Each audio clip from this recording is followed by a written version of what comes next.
inumaan tiksee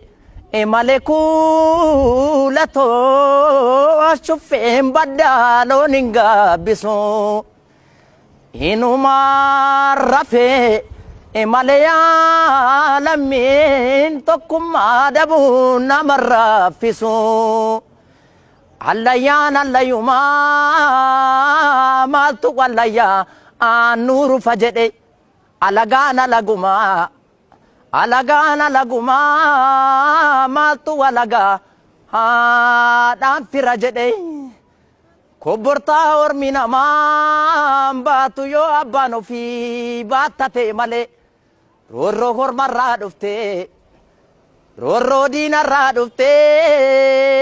maaltu namaa dhoo abbaa dhoowwata malee maaloo biyya ormaa dhaquun nama dhibu galuun nama dhiba biyya ofii gaaddisa garbuu aduun nama narguu jarana caamsaa dhufta moo birraa yaa sawwileen koo saayya no bori caamsaa sin dhufnoo birraa caamsaa sin dhufnoo birraa hin dhufnu kaloo nutti bitanii furdannaan albee eedhaan nu fixanii maaloo jabbiloota koo ya jabbiloota odaa jalaa kan nama nyaatu nu keessa jira jabbiloota koo ya jabbiloota odaa jalaa kan nama nyaatu nu keessa jira maaloo maasaan gamaa lafan baatu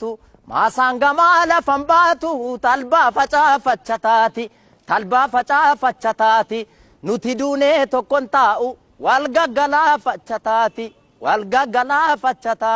eemulee yaa garbaciisa oromiyaa maaltu gadhiisa maasaan gamaa lafan baatu talbaa facaafachataati nuti duunee tokkon taa'u wal gaggalaaffachataati eemulee yaa garbaciisa waan ofii maaltu gadhiisa kana gadii xaafii calleessa ilma namaa qeerroo jabeessa oduu sobaa maaliif odeessa saba qulqullummaa xureessa eemulee yaa garbaciisa oromiyaa maaltu gadhiisa sangaa oofaa jennaan oofaan shagariini kun shaniin biitataa kun shantamaan bita gariini yaa alaamaa qawwee taa'an kuula labaniini yaa maarree yoo du'e jabaan gaafa biyya amboo keessaa lolaa kata shaggargee mataani abbaanis yoo du'e ilma jiraan baddu maqaanii burree yaa gaaddiddu boosomaas ilmatti dhiitteen diddu